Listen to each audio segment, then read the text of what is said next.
Hey, what's going on, guys? Welcome back to the channel. Today we're going to be diagnosing and replacing this radiator temperature sensor on this Chevy Trax. Let's get to it.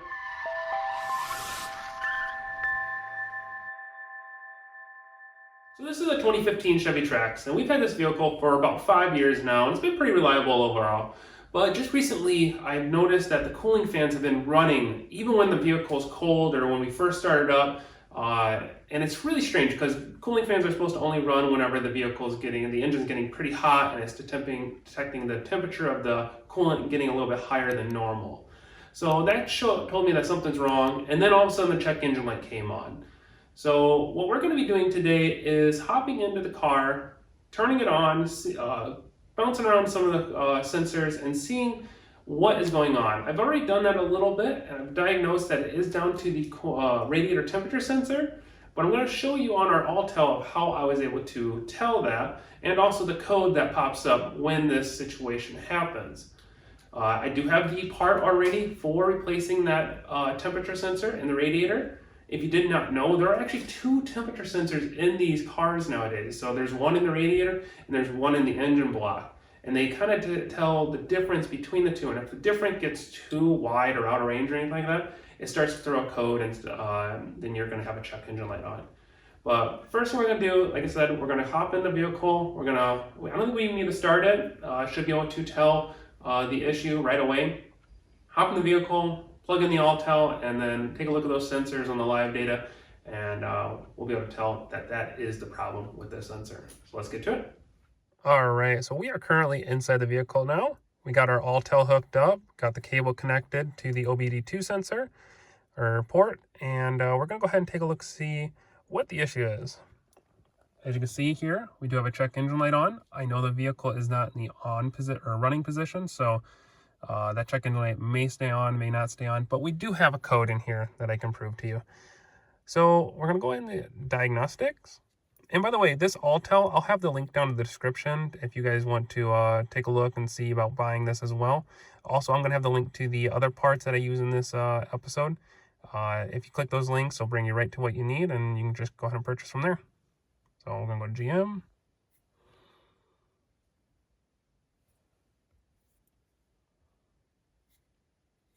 Get the VIN number.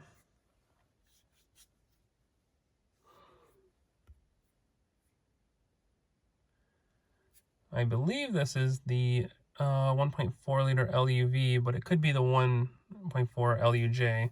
Don't come at me, but I'm pretty sure it's this one. Let me know down in the comments if I got it right. But it shouldn't matter either way. So we'll go to diagnostics, and we're just going to hit the engine control module, so that way it doesn't scan the rest of the system. So let's go into the trouble codes.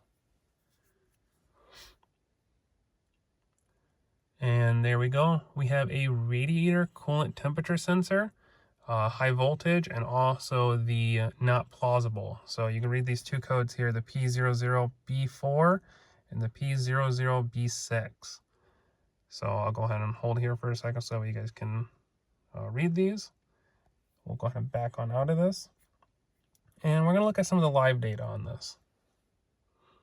While yes, this vehicle is not currently running, we should still be able to determine what we need to from this live data. We are on automatic, and we do not have the stop start. And let's go look at the engine.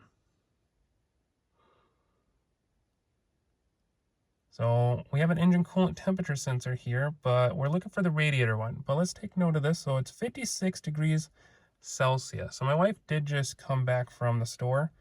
So that's probably why it's reading a little bit higher than the ambient temperature outside, which is about 55 degrees today. Keep in mind this is Celsius, and it's 55 degrees Fahrenheit today. Usually you can take the rule of like doubling this by 2 and then adding like 8 or 10 or whatever it is to get the temperature. So it's probably about 120 degrees, 130 degrees coolant right now. And then let's go and try to find... Oh, here we go. Engine cooling and HVAC. So, as I mentioned, here's your engine coolant temperature sensor, but here's the radiator coolant temperature sensor. And 140 degrees, or sorry, 140 degrees Celsius is not correct. That is been maxed out, and that is the max value of this sensor that it can read. So there's our issue. The variance between these two is too great, and as you've seen those fault codes, this is going to be coming down to the culprit of the check engine light. So we'll go ahead and hop outside, pop the hood, and then show you where this temperature sensor is located on this radiator.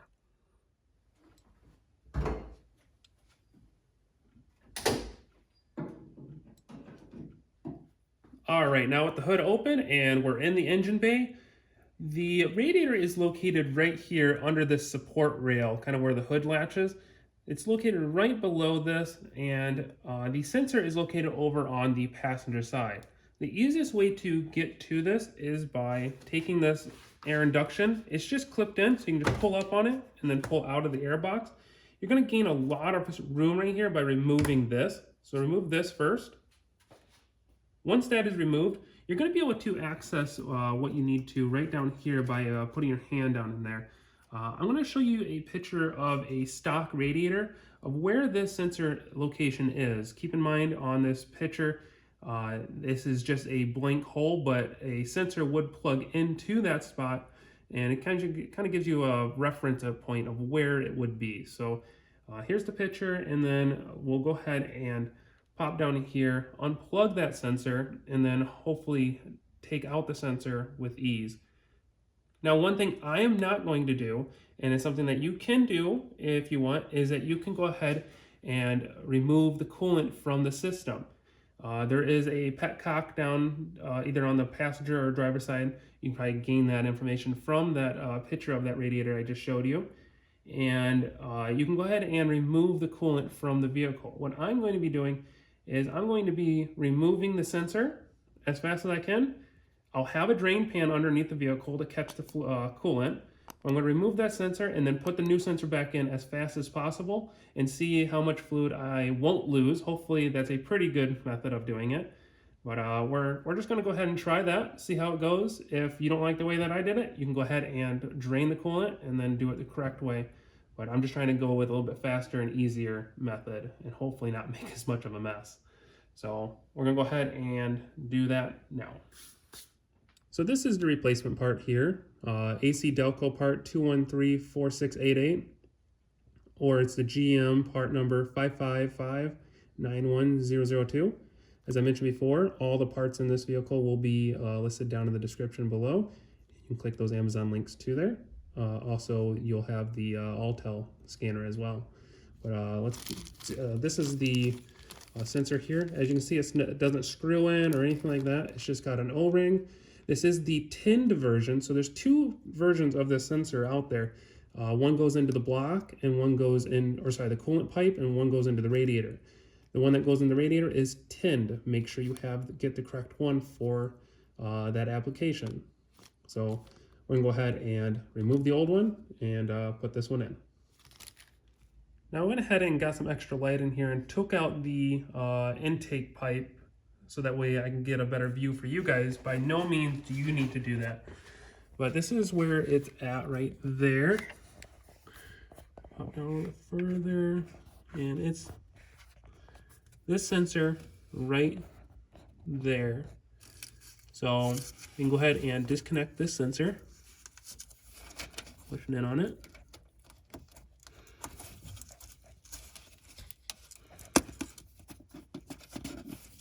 So it's this one right here. And then it looks like there's a U-clip right here that you just pull up, and then it will bring the piece out, and then we'll put the new one in. Let's see if I can capture that on video here. All right, I think I got the camera set up as best as I can. So this is the clip right there that I was just showing you. It's already disconnected. We got our new one out of the package. So what we're gonna do is take our needle nose pliers, try to grab that clip. I have the thing underneath the car so we can catch as much antifreeze as we can. Okay, so I'm gonna go ahead and pull up on this, but I'm gonna put my other hand down here to make sure we put some pressure on keeping it in. Okay, it just released. taking the clip out right now. See the clip right here? Don't lose that. That's why we're using needle nose pliers. Okay, get your other one ready. So, again, don't do this while the coolant's hot. And then we're just gonna go ahead and release the old one. Has some pressure on it. We're gonna try to shove that new one back in. New one is in. Old one is out here.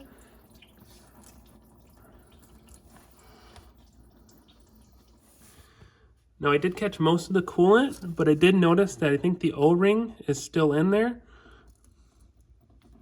So I'm just gonna take a look here. Might just go ahead and let it drain out a little bit. Okay, it drained out because the new one had an O-ring in it. It actually wasn't as much coolant as I thought. This is well worth not draining it. Yep, the old O-ring is still in there. So I'm gonna go ahead and get a pick to get that out. So we got our pick here.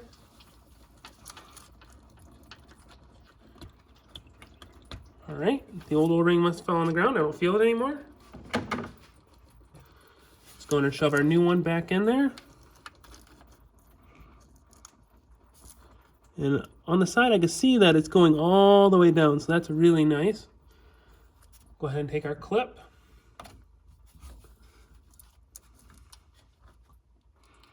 Put it in the slots from above. Hope you don't lose this clip. I hope I don't either. All right, that actually went in really good. So that clip is now back in there. And I'm pulling out on the sensor. It's not coming out. I can wiggle it. Feels good.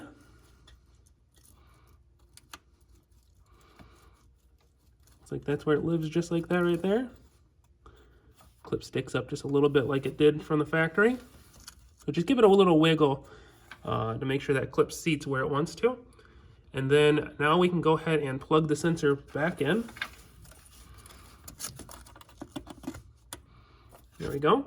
And now we should be able to just go ahead and turn the vehicle to the on position again and just see if the sensor's reading. If it's reading anything but different than 140, we should be good. So let's go hop back in the vehicle and check that out. Okay, we are now back in the vehicle. We're back in this section of the Autel, and we're just going to go back into engine cooling and HVAC and take a look at that sensor and check that out. It's reading 25 degrees Celsius, which is a reading. That's great. So what we're going to go ahead and do is say this is good for now, and we're going to go ahead and put the vehicle back together up front, close the hood, and we'll take it outside and start the car up and make sure that this sensor is actually going to change.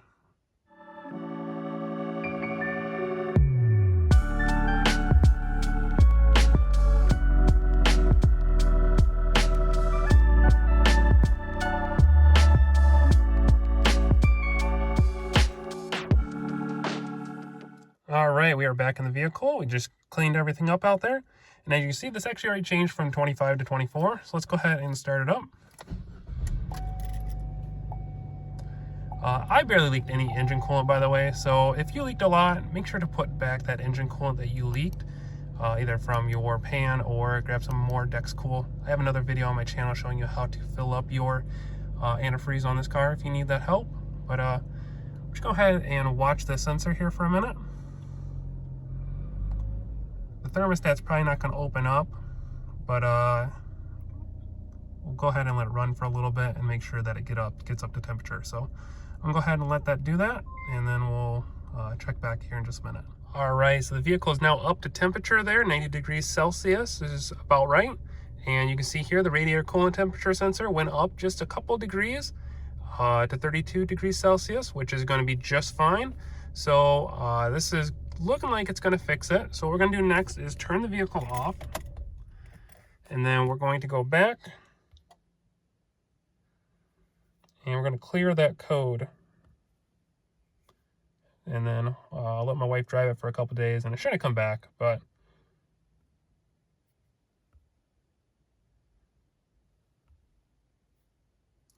and there we go. Codes have been deleted.